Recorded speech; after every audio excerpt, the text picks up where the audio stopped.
नमस्कार दोस्तों, स्वागत है आप सभी लोगों का। तो आज से अपने इलेक्ट्रिकल की क्लास शुरू करने वाले हैं।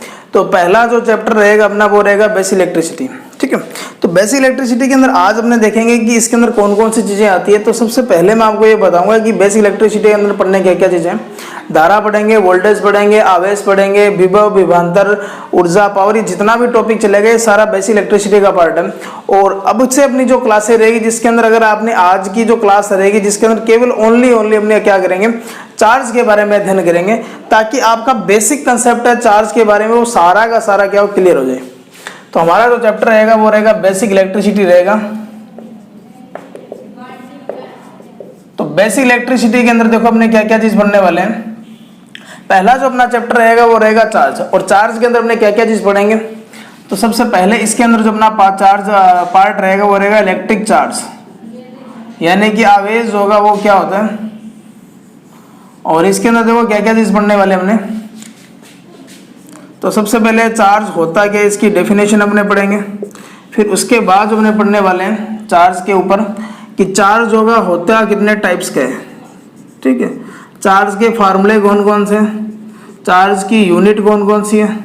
फिर ध्यान रखना एक कूलाम के अंदर कितने इलेक्ट्रॉन होंगे, यानी कि एक कूलाम के अंदर इलेक्ट्रॉन कितने हो जाए, कितने इलेक्ट्रॉन हो जाए जिससे हमने क्या बोले वो चार्ज होगा वो एक कूलाम होगा। इसके बाद ध्यान रखना कि चार्ज होगा इसके अंदर आवेश डेंसिटी यानी कि आवेश घनत्व क्या होगा, इसके बारे में भी बात करेंगे। इसके अलावा ध्यान रखना कि कूलाम का जो नियम है उसके बारे में अपने क्या करेंगे, बात करेंगे। और फिर अपने बात करेंगे कि चार्ज होगा वो कितनी विधियों से उत्पन्न किया जा सकता है। तो ये जो टॉपिक चलेगा अपना इसके अंदर हमने सारी बातें करेंगे, यहाँ से लेकर यहाँ तक जितना भी जो पार्ट रहेगा। चार्ज आपका आज ऐसा होगा कि आप लोग किसी भी तरीके से अगर देखेंगे कि कोई भी क्वेश्चन होगा आपका वो गलत नहीं होगा। तो अब अपने बात करेंगे कि चार्ज होता क्या है, इस चार्ज को पढ़ेंगे कि चार्ज होता क्या है। ठीक है, इसके अलावा कुछ बातें से विशेष बातें भी अपने बात करेंगे चार्ज के बारे में। तो सबसे पहले आप लोग यहाँ से ध्यान रखें कि चार्ज होता क्या। मान लेते हैं अपने पास के कोई परमाणु है, ये सोडियम का परमाणु है और ये क्लोरीन का परमाणु है। अगर आप लोगों ने आवर्त सारणी पढ़ा होगा तो उसके अंदर देखा होगा कि सोडियम जो होता है वो परमाणु क्रमांक जो होगा वो सोडियम का 11 होगा और क्लोरीन का कितना होगा 17। इसका मतलब इसमें इलेक्ट्रॉन की संख्या भी 11 होगी और प्रोटॉन की संख्या भी क्या होगी 11 होगी। और क्लोरीन के अंदर इलेक्ट्रॉन की संख्या भी 17 होगी और प्रोटॉन की संख्या भी क्या होगी 17 होगी। अगर ये सोडियम का जो परमाणु जो होगा ये मेटल है और क्लोरीन जो है ये नॉन मेटल है यानी कि अधातु है, इसका मतलब ये हुआ कि सोडियम जो होगा अगर वो इलेक्ट्रॉन को त्यागेगा तो इस पर आवेश क्या आएगा प्लस का। अगर इसने एक इलेक्ट्रॉन त्याग दिया तो इसका मतलब जो सोडियम का जो आयन जो होगा, ठीक है, ये जो सोडियम का जो आयन जो होगा यानी कि Na+ होगा, इसके अंदर इलेक्ट्रॉन की जो संख्या रहेगी वो तो 10 रहेगी और प्रोटॉन की संख्या उतनी रहेगी यानी कि 11 रहेगी। इसके बाद इसके अंदर देखें इलेक्ट्रॉन की संख्या इसके अंदर 17 है, प्रोटॉन की संख्या 17 है। अगर क्लोरीन माइनस यानी कि क्लोरीन जो आयन जो होगा इसके अंदर अगर अपने बात करें तो इलेक्ट्रॉनों की संख्या इसके अंदर जो रहेगी वो रहेगी 18 और प्रोटॉन की जो संख्या रहेगी वो क्या रहेगी 17। अब आप लोग देखिए ये पहले उदासीन परमाणु था, अब ये धनायन बन गया और ये ऋणायन बन गया यानी कि धनावेशित हो गया और ये ऋण आवेशित हो गया। इसका मतलब किसी भी परमाणु पर आवेश आएगा कब, या तो वो इलेक्ट्रॉन का त्याग करेगा या इलेक्ट्रॉन को क्या करेगा ग्रहण करेगा। इन दोनों को मिलाने पर क्या मिलेगा NaCl। ठीक है, इसका मतलब इसने इलेक्ट्रॉन को त्यागा और क्लोरीन ने क्या किया ग्रहण किया। तो ये जो सिस्टम अगर आप लोग देखेंगे कि एक परमाणु अगर इलेक्ट्रॉन को त्याग रहा है तो दूसरा इलेक्ट्रॉन को क्या करेगा ग्रहण करेगा, तभी उन पर क्या आएगा आवेश आएगा। ठीक है, और इसी जब अपने इलेक्ट्रिक फील्ड बढ़ेंगे विद्युत क्षेत्र बढ़ेंगे तो इसी आवेश के कारण क्या होगा, कोई भी जो वस्तु जो होगी वो आकर्षण या प्रतिकर्षण बल का क्या करते हैं अनुभव।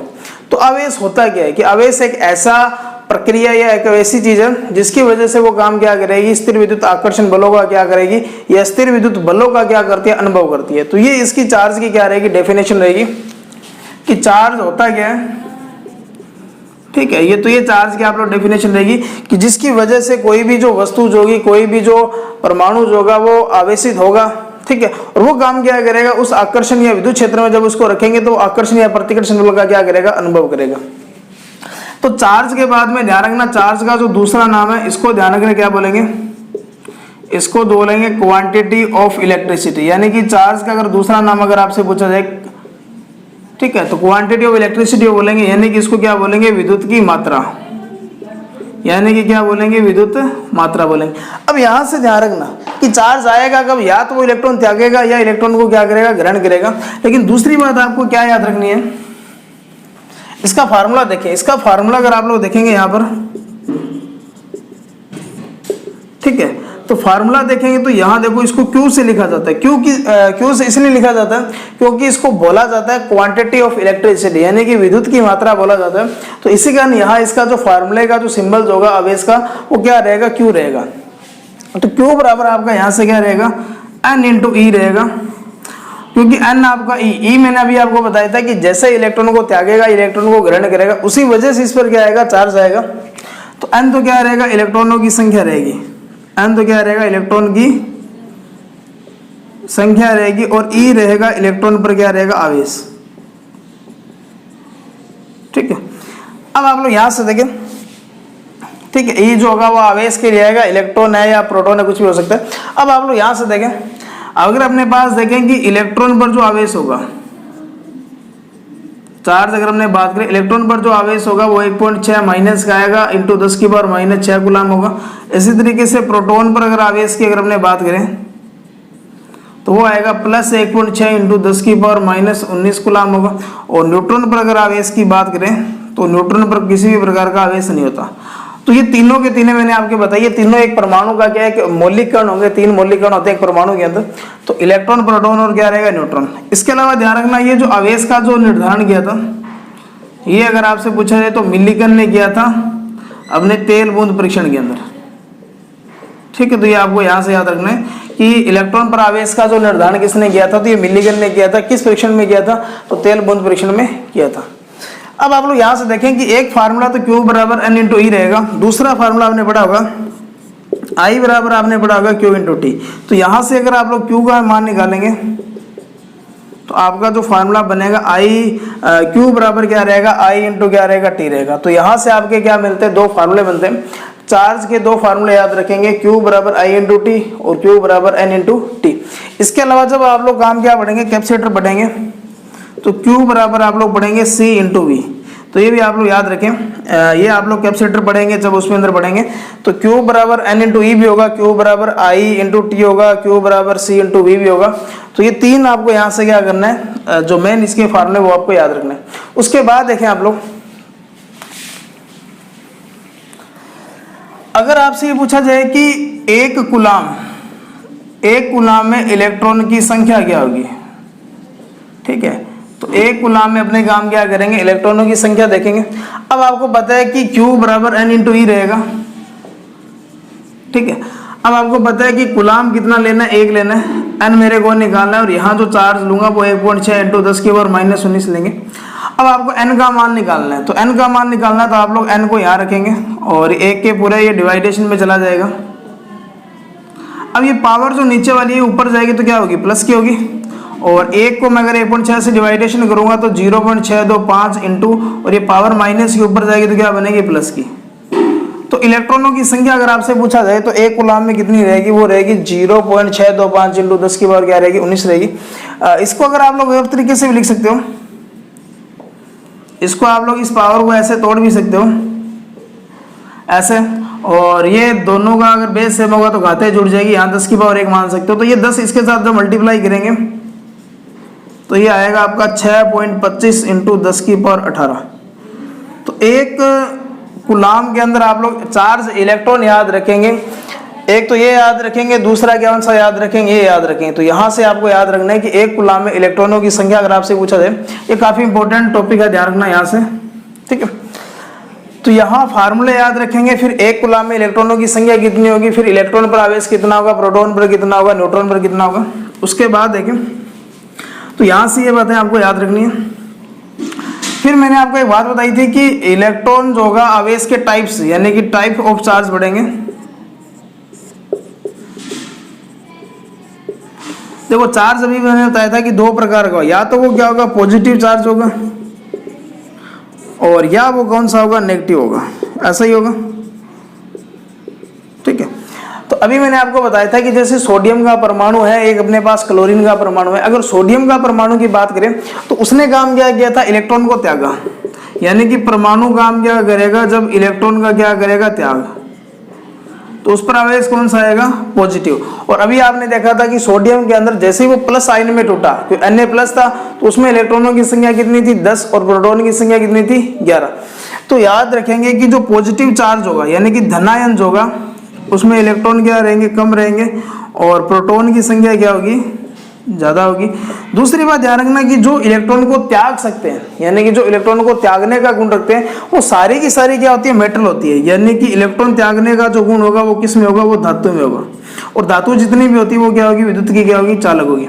तो इलेक्ट्रॉन त्यागने का जो गुण रखेंगे यानी कि अगर किसी पर पॉजिटिव चार्ज आ रहा है तो वो कौन सा होगा, वो चालक होगा। ये बात आप लोग यहाँ से याद रखें। दूसरी बात देखें, अब नेगेटिव चार्ज देखें कैसे आएगा। नेगेटिव चार्ज मैंने आपको क्लोरीन बताया था, उस समय देखा था कि क्लोरीन काम क्या कर रही थी, इलेक्ट्रॉन को क्या करेगी, ग्रहण कर रही थी। ठीक है, क्लोरीन काम क्या कर रही थी, इलेक्ट्रॉन को ग्रहण कर रही थी। इसका मतलब जो परमाणु जो होगा अगर वो काम क्या करेगा, इलेक्ट्रॉन का क्या करेगा, ग्रहण करेगा। परमाणु जब क्या करेगा, इलेक्ट्रॉन को क्या करेगा, ग्रहण करेगा। इसका मतलब इसके अंदर इलेक्ट्रॉन की संख्या तो क्या होगी, ज्यादा, और प्रोटॉन की संख्या क्या होगी, कम। और जितनी भी ये जो नॉन मेटल्स होती है यानी कि अधातुएं होती है, जो विद्युत की अचालक होगी, वो इलेक्ट्रॉन को त्याग नहीं करती, वो इलेक्ट्रॉन को ग्रहण करने का काम करती है। तो इसका मतलब याद रखेंगे, जो नॉन मेटल होगी यानी कि इसको आप लोग क्या बोलेंगे, अधातु, यानी कि अधातु विद्युत की अचालक होगी। और वो कौन सा आयन बनाएगी, अगर वो इलेक्ट्रॉन को ग्रहण करेगी तो वो हमेशा कौन सा आयन बनाएगी, वो नेगेटिव आयन बनाएगी। और अधातु जो होगी विद्युत की क्या होगी, अचालक होगी। ठीक है, तो ये अपना जो जितना भी मैंने आपको बताया था ये टाइप्स ऑफ चार्ज रहेगा कि एक चार्ज होगा वो कितने प्रकार का होगा। ठीक है, अब हमने बात करेंगे ये चार्ज होगा वो कितनी विधियों से उत्पन्न किया जा सकता है, यानी कि चार्ज उत्पन्न करने की विधियां कौन कौन सी अपने पास। तो यहां तक आपको बात समझ में आ चुकी होगी। तो ये एक चीज याद रखेंगे कि जो चार्ज होगा उसको क्वांटिटी ऑफ इलेक्ट्रिसिटी यानी कि विद्युत की मात्रा बोला जाता है। और जो क्यू जो सिंबल लेते हो वो इसी वजह से लेते हो आप लोग। इसी तरीके से जब अपने करंट बढ़ेंगे तो वहां आई लेते हो, उसके बारे में भी मैं आपको बताऊंगा। एक कूलाम के अंदर इलेक्ट्रॉनों की संख्या कितनी होगी ये भी आप लोग यहां से बता सकते हो। तो अब हमने बात करेंगे चार्ज उत्पन्न करने की विधियां। ठीक है, चार्ज उत्पन्न करने की विधियां। तो सबसे पहला जो हमने बात करेंगे वो करेंगे फ्रिक्शन, यानी कि बाय फ्रिक्शन, यानी कि फ्रिक्शन का मतलब क्या होगा, घर्षण होगा। ठीक है, दूसरा जो अपना रहेगा वो रहेगा बाय कंडक्शन। कंडक्शन का मतलब क्या रहेगा, चालन। और तीसरा जो रहेगा वो रहेगा इंडक्शन, यानी कि प्रेरण द्वारा अपने बात करेंगे किस तरीके से उत्पन्न किया जा सकता है। ठीक है, देखो फ्रिक्शन का जो सबसे पहला जो एग्जांपल आप लोग देखेंगे तो थैलस जो था, थैलस ने एक एक्सपेरिमेंट किया था। उन्होंने काम क्या किया था कि ये एबोनाइट की छड़, ये अपने पास एम्बर छड़ है। ठीक है, और ये अपने पास रेशम का क्या कपड़ा है। इन्होंने काम क्या किया था, इस छड़ को इस पर रगड़ा तो इसका मतलब एम्बर की छड़ पर इलेक्ट्रॉन जो आ गया वो किसके आगे, रेशम की छड़ के आगे। इसका मतलब इसने तो इलेक्ट्रॉन त्याग कर दिए और जो एम्बर की छड़ थी इसने इलेक्ट्रॉन को ग्रहण कर लिया। इसका मतलब एम्बर की छड़ तो वो क्या होगी, नेगेटिव चार्ज होगी, और रेशम का जो कपड़ा आ गया वो पॉजिटिव चार्ज आ गया। तो इसका मतलब ध्यान रखना कि सबसे पहले आवेश, ठीक है, आवेश का जो आवेश आएगा कैसे, या इसके बारे में अगर आपसे पूछा जाए किसने बताया, तो ये सबसे पहले जो बताया था वो थैलस ने बताया था। तो ये आपको यहाँ से याद रखना। ठीक है, ये जो सबसे पहले जिसने बताया था वो कौन से थे, वो थैलस थे। और ये आपने पढ़ा भी होगा कि स्थिर विद्युत की जो खोज थी वो थैलस ने की थी यहाँ पर। मतलब इसके इसी तरीके से देखो, अगर अपने पास क्या कांच की छड़ है, ठीक है, ये मान लेते हैं कांच की छड़ है, और ये एबोनाइट की छड़ है। एबोनाइट विद्युत का कुचालक होता है, उष्मा का चालक होता है, उष्मा का भी कुचालक होगा। इन दोनों को जब रगड़ेंगे तो एबोनाइट पर तो माइनस का चार्ज आएगा, और कांच की जो छड़ होगी इस पर कितना आएगा, प्लस का। इसका मतलब क्या हुआ कि जब आप लोग दो चीजों को आपस में स्पर्श कराते हो, रगड़ कराते हो, तो एक वस्तु का चार्ज दूसरी वस्तु पर क्या होगा, ट्रांसफर होगा। जो इलेक्ट्रॉन को त्याग रही है वो तो माइनस होगा, और जो प्लस होगा, और जो इलेक्ट्रॉन को ग्रहण करेगी वो क्या होगी, माइनस की होगी। अब बात करेंगे कंडक्शन के द्वारा कैसे उत्पन्न करेंगे। मान लेते हैं कि कंडक्शन का मतलब देखो क्या रहेगा, चालन। आपके पास एक वस्तु है जिस पर चार्ज है, दूसरी वस्तु आपके पास चार्ज है, इन दोनों को ऐसे टच करा दिया, यानी कि जिसके अंदर कांटेक्ट होगा, ठीक है, मतलब इसको संपर्क भी बोल सकते हो, जिसके अंदर क्या होगा, बाई कॉन्टैक्ट। ठीक है, इसके अंदर दो क्या होगा कि जो भी आपका एक तो चार्ज वस्तु होगी और दूसरी कौन सी होगी, नॉन चार्ज होगी। मान लेते हैं अपने पास क्या एक छड़ है और दूसरी छड़ी है, इस पर जो चार्ज है वो प्लस का है। ठीक है, जब इस दोनों को मैं पास लेकर के आया, ठीक है, तो जिन दोनों को पास में लेगा तो इसने भी काम क्या कर दिया, इसको चार्ज कर दिया, पॉजिटिवली चार्ज कर दिया। ठीक है, इस तरीके से अब इन दोनों छड़ों को मैं दूर दूर लेकर के जाऊंगा तो इस पर भी पॉजिटिव चार्ज होगा और इस पर भी क्या होगा, नेगेटिव। यानी कि जब दो एक आवेशित छड़ है और दूसरी जिस पर आवेश नहीं है, जब इन दोनों को पास लेकर के आऊंगा तो इन दोनों पर जो क्या होगा, चार्ज उत्पन्न होगा, वो दोनों क्या होगा, सेम प्रकृति होगा। और यहाँ आपने काम किया कि दोनों को कॉन्टैक्ट किया, यानी कि दोनों को क्या रखा आपने, संपर्क रखा है। तो यानी कि दोनों का कोई ना कोई संपर्क है। तो इस विधि को, इसको आप लोग क्या बोलेंगे, चालन विधि भी बोल सकते हो, चालन द्वारा, और यह दूसरा क्या होगा, संपर्क द्वारा। तो यहाँ दोनों वस्तुओं का जो क्या रहेगा, संपर्क रहेगा। इंडक्शन के अंदर देखो, इसके अंदर जो होगा संपर्क नहीं होगा, यानी कि इसमें जो एक तो वस्तु क्या होगी, जो आवेशित होगी, और दूसरी कौन सी होगी, नॉन आवेशित होगी, जिस पर आवेश नहीं होगा। इन दोनों के बीच में कोई भी संपर्क नहीं होगा। जैसे मान लेते हैं अपने पास ये छड़ है, ठीक है, अब ये छड़ है और यहाँ आपके पास कोई बॉल है, और ये छड़ पर मान लेते हैं कोई ना कोई क्या चार्ज है। ठीक है, अब आपने काम क्या किया, जब ये बॉल इसके पास से गुजरी तो ये बॉल भी क्या होगी, चार्ज होगी, यानी कि इस पर भी कोई ना कोई क्या गया, आवेश आ गया। इसका मतलब अगर आप लोग देखेंगे इन दोनों के बीच में कोई भी संपर्क नहीं हुआ, लेकिन जब ये चार्ज वाली वस्तु थी, इसके पास अगर कोई दूसरी रोड या कोई बॉल, अपने क्या करें, यहाँ कोई रोड ले लेते हैं, ठीक है, कोई रोड अगर इसके पास लेकर के जाएंगे तो ये भी क्या होती है, आवेशित हो जाती है, यानी कि ये छड़ भी क्या हो जाती है, आवेशित हो जाती है। इसका मतलब ये जो मेथड आपका कहलाता है, ये इंडक्शन कहलाता है, जिसके अंदर आप लोग जो दोनों जो पार्ट होंगे, यानी कि दो छड़ें होगी, एक जिस पर चार्ज होगा, दूसरे पर जिस पर चार्ज नहीं होगा, ये इसके पास से गुजरेगी तो इसका जो आवेश होगा वो इसको भी क्या करेगा, आवेशित कर देगा। तो इस विधि को आप लोग क्या बोलेंगे, इंडक्शन द्वारा चार्जिंग बोलेंगे। तो ये तीन मेथड आपके पास, फ्रिक्शन द्वारा उत्पन्न किया जा सकता है, चालन द्वारा किया जा सकता है, इंडक्शन द्वारा। और फ्रिक्शन द्वारा जो सबसे पहले जो बताया था वो बताया था थैलेस ने। तो ये बात आप लोग यहाँ से याद रखें। दूसरी बात ध्यान रखना कि जो आप लोग इलेक्ट्रिसिटी पढ़ते हो उसके अंदर जो इलेक्ट्रॉन शब्द का जो उत्पादन किया गया है वो एम्बर से ही किया गया है। ये अपने आगे बढ़ेंगे। तो चार्ज उत्पन्न करने की तीन मेथड आपके पास। उसके बाद देखें अगला पॉइंट, देखें इसके अंदर आवेश होता क्या है, आवेश को कितने प्रकार से उत्पन्न किया जा सकता है। अब अपने बात करेंगे आवेश का फार्मूला, तो मैंने आपको बता दिया। अब आप लोग बात करेंगे आवेश की यूनिट है, यानी कि आवेश होगा इसकी यूनिटें कौन कौन सी होगी। ठीक है, ये आवेश की यूनिटें कौन कौन सी है। तो सबसे पहले आपको पता है कि Q बराबर आप लोग पढ़ते हो N इंटू ई, यानी कि आवेश का एक मात्रक तो आपको यहाँ से पता चल ही चुका है कि कूलाम रहेगा। ठीक है, दूसरा मात्रक अगर आप लोग देखें Q बराबर I इंटू टी बढ़े तो I का मात्रक क्या रहेगा, एम्पियर रहेगा, और T का मात्रक क्या रहेगा, सेकंड रहेगा। तो इसका मतलब आप लोग यहाँ से क्या लिख सकते हो, कूलाम बराबर क्या लिखोगे, एम्पियर इंटू सेकंड। इसका मतलब अगर एम्पियर सेकंड अगर आपसे पूछा जाए किसकी यूनिट है, तो आप लोग यहाँ से बता सकते हो कि ये किसकी यूनिट है, ये चार्ज की क्या रहेगी, यूनिट रहेगी। तो ये बात आप लोग यहाँ से याद रखेंगे। उसके बाद देखें तीसरी जो यूनिट है, देखो ये दोनों जो यूनिट है, ये एसआई बोल दो या एमकेएस बोल दो, ये यूनिट एसआई या एमकेएस रहेगी। अगर आपको सीजीएस यूनिट पूछा जाए तो इसके नाम के आगे क्या लगा देंगे, स्टेट। तो स्टेट कूलाम बोल देना, या स्टेट कूलाम का जो दूसरा नाम है इसको आप लोग क्या बोल सकते हो, इलेक्ट्रोस्टैटिक यूनिट, यानी ईएसयू भी बोल सकते हो, इलेक्ट्रोस्टैटिक यूनिट बोल सकते हो। इलेक्ट्रोस्टैटिक क्या बोल सकते हो, यूनिट आप लोग क्या कर सकते हो, बोल सकते हो। यहाँ पर एक यूनिट और देखें, एक यूनिट इसकी रहेगी फ्रैंकलिन। ठीक है, फ्रैंकलिन क्यों रहेगी, क्योंकि आवेश प्लस होगा या माइनस होगा इसके बारे में जो सबसे पहले बताया था वो फ्रैंकलिन ने बताया था, बेंजामिन फ्रैंकलिन थे। इस वजह से इसका जो नाम रहेगा आवेश की यूनिट और क्या रहेगी, फ्रैंकलिन रहेगी। इसके अलावा एक यूनिट और देखें, एक यूनिट इसकी रहेगी फैराडे। ठीक है, एक यूनिट इसकी और क्या रहेगी, फैराडे रहेगी। इसके अलावा और यूनिटें आप लोग बना सकते हो, जैसे आपको मैंने बताया था Q बराबर C इंटू क्या रहेगा, V रहेगा, और C की धारिता की क्या रहेगी, फैराड रहेगी, और आवेश का क्या रहेगा, वोल्ट रहेगा।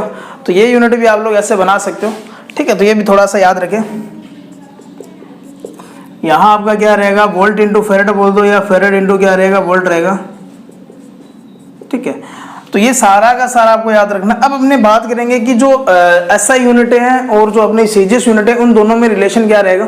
तो सबसे पहले अपने बात करेंगे, इसके अलावा एक चीज़ और देखें, एक चीज़ और बता देता हूँ, एम्पियर जो घंटा है, एम्पियर घंटा जो है वो भी किसकी यूनिट है, वो भी चार्ज की यूनिट है। ठीक है, तो यहाँ से जो जितनी भी मैंने इंपॉर्टेंट यूनिटें थी वो सारा मैंने आपको बता दिया। तो ये थोड़ा सा आप लोग याद रखें चार्ज की कौन कौन सी यूनिट है। अब अपने बात करेंगे कि एच और कुलाम यानी कि एम्पियर घंटा और कुलाम में रिलेशन क्या होगा। अब आप लोग बैटरी की जो क्षमता देखते हो एम्पियर घंटा के अंदर होगी, तो एम्पियर घंटा होगी, इसको अगर कुलाम में लाना है तो एम्पियर के साथ में क्या होना चाहिए, सेकंड होना चाहिए। तो यहाँ अपने काम क्या करेंगे, एम्पियर के साथ में सेकंड लेकर के आएंगे, तो एम्पियर का एम्पियर रखेंगे और घंटे के अंदर अगर आप लोग देखें तो सेकंड कितने होंगे, 3600 को आगे ले एम्पियर और सेकंड, यानी कि एम्पियर और सेकंड की जगह क्या लिखेंगे, कुलाम। तो एम्पियर घंटा के अंदर कुलाम कितने होंगे, ये होंगे 3600। ठीक है, काफ़ी इंपॉर्टेंट है ये, थोड़ा सा याद रखें। उसके बाद देखें एम्पियर घंटा के अंदर गुलाम 36 होंगे, अगर इसको किलो में चेंज करोगे तो 1000 से डिवाइड कर देना, तो 3.6 किलो गुलाम आपका राइट आंसर होगा। दूसरा देखें कि इलेक्ट्रोस्टैटिक यूनिट बोल दो, चाहे स्टेट गुलाम बोल दो या फ्रैंकलिन, ये तीनों यूनिटें आपस में क्या होंगी, बराबर होगी। स्टेट गुलाम, ईएसयू और फ्रैंकलिन, यानी कि स्टेट गुलाम बराबर ईएसयू बराबर फ्रैंकलिन। तो अब आप लोग यहाँ से देखें कि ईएसयू और अपने गुलाम के अंदर जो है वो क्या रहेगा, जो रिलेशन रहेगा। तो ईएसयू देखो, एक गुलाम जो होगा वो इसके अंदर 3 × 10 की पावर 9 ईएसयू रहेगा। ठीक है, 3 × 10 की पावर क्या रहेगा, 9 इलेक्ट्रोस्टैटिक यूनिट रहेगी, यानी कि स्थिर विद्युत इकाई भी इसको बोलेंगे, ध्यान रखना।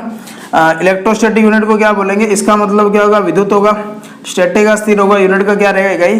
तो स्थिर विद्युत इकाई अगर आपसे पूछा जाए या एक गुलाम के अंदर स्थिर विद्युत इकाई कितनी होगी, तो 3 × 10 की पावर 9।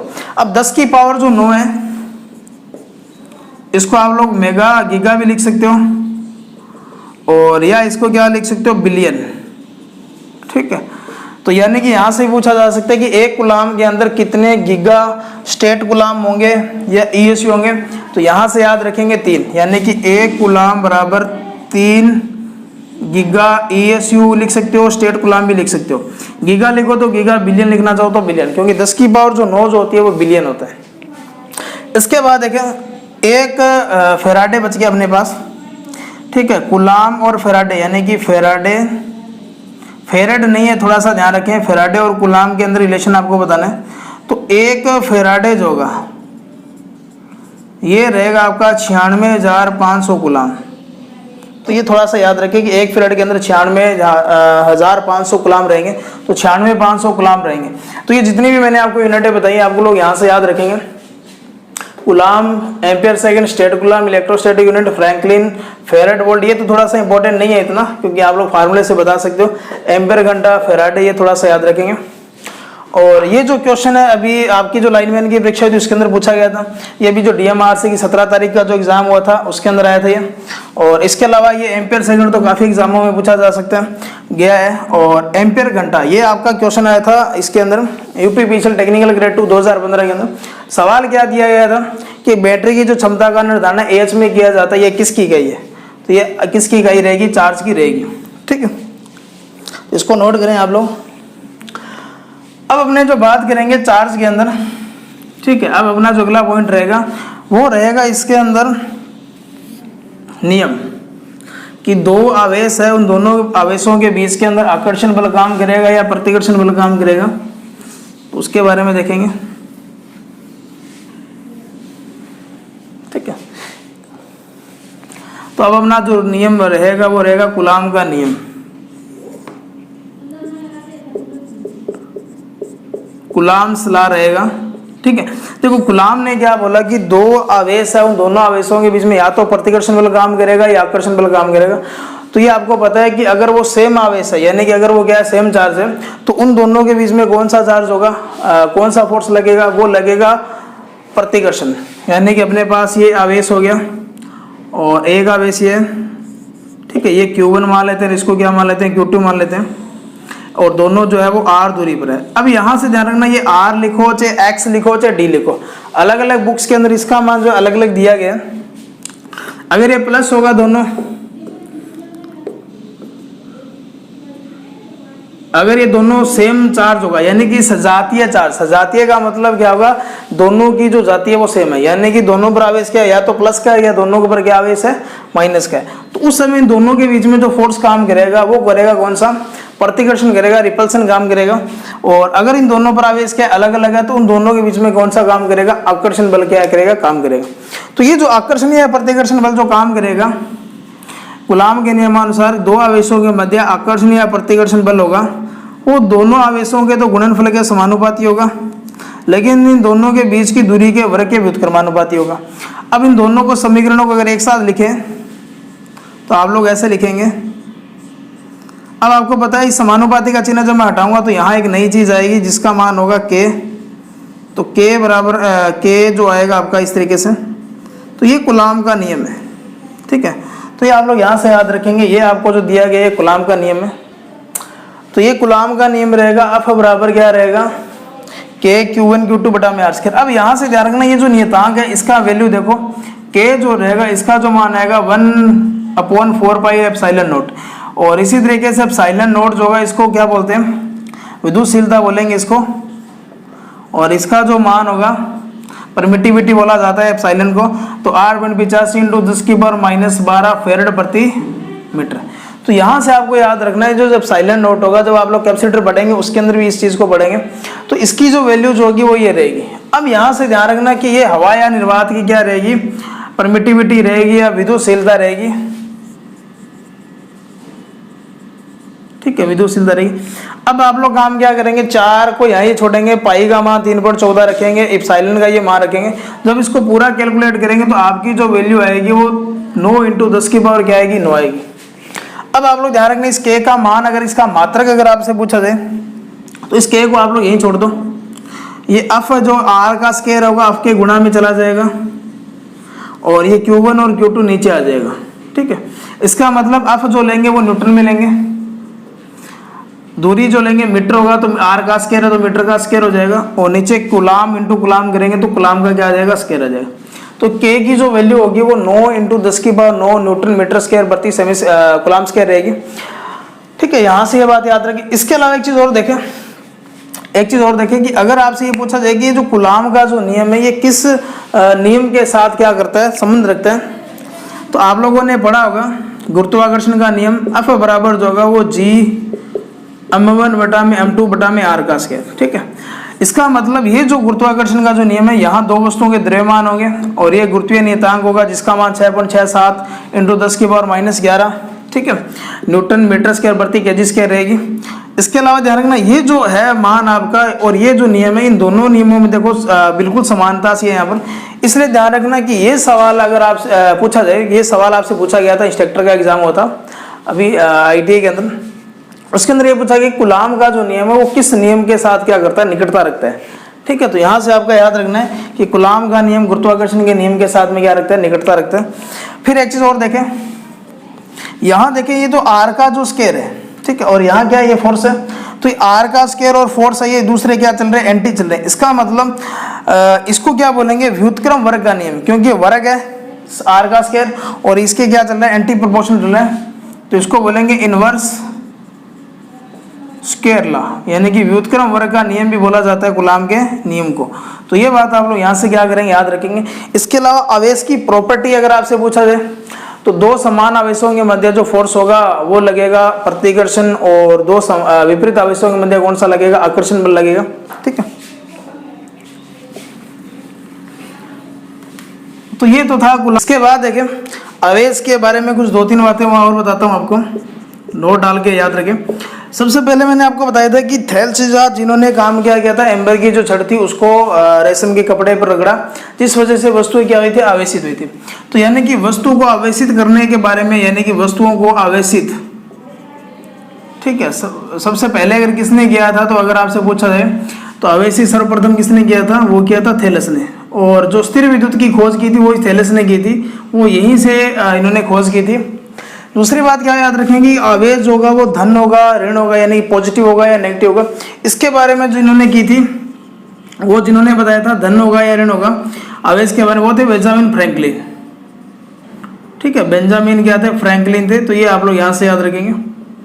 दूसरी बात ध्यान रखें, क्या याद रखें, कोई भी उदासीन परमाणु जो होगा, जैसे सोडियम, पोटेशियम, कैल्शियम जो भी होता है, जिनके ऊपर कोई भी चार्ज नहीं होगा, मतलब उदासीन परमाणु क्या होगा, उदासीन होगा, उदासीन परमाणु क्या रहेगा, आवेश रहित रहेगा। ठीक है। इसके अलावा जब वो परमाणु काम क्या करेगा, इलेक्ट्रॉन का क्या करेगा, त्याग, वो हमेशा कौन सा होगा, पॉजिटिव। जब इलेक्ट्रॉन का क्या करेगा, ग्रहण, तो इलेक्ट्रॉनों की संख्या ज़्यादा हो जाएगी, तो मतलब क्या आएगा, नेगेटिव। इसके अलावा दो समान आवेश होंगे, ठीक है, दो समान आवेश होंगे, तो इनके बीच में जो बल लगेगा वो कौन सा लगेगा, प्रतिकर्षण लगेगा, मतलब रिपल्सन लगेगा।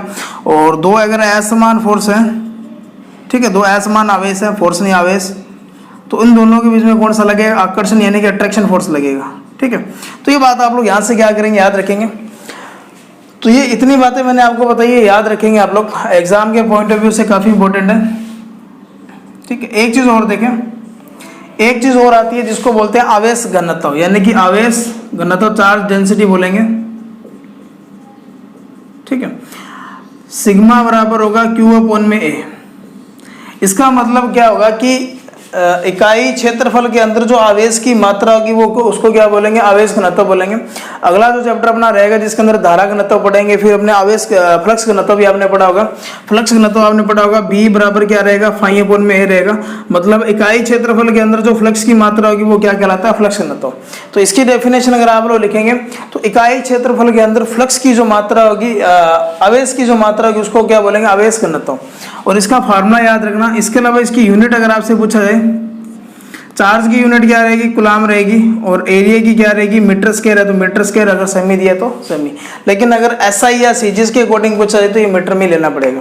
तो आज की क्लास कैसी लगी, वीडियो के बारे में जरूर कमेंट कीजिए। ये वीडियो पीछे का जो पार्ट था ये रुक गया था, तो इस वजह से मेरे को ये दोबारा बनाना पड़ा। आप लोग काम क्या करेंगे, आप लोगों का बस एक ही काम है, वीडियो को ज़्यादा से ज़्यादा शेयर करें। जितने अच्छे व्यूज़ आएंगे उसी के अकॉर्डिंग मैं अगला पार्ट आपको जल्दी प्रोवाइड करवाऊंगा। तो मिलते हैं नेक्स्ट टाइम। धन्यवाद, जय हिंद, जय भारत। वीडियो कैसी लगी वीडियो के कमेंट बॉक्स में कमेंट जरूर कीजिएगा, शेयर करने में कोई भी कमी ना रखें।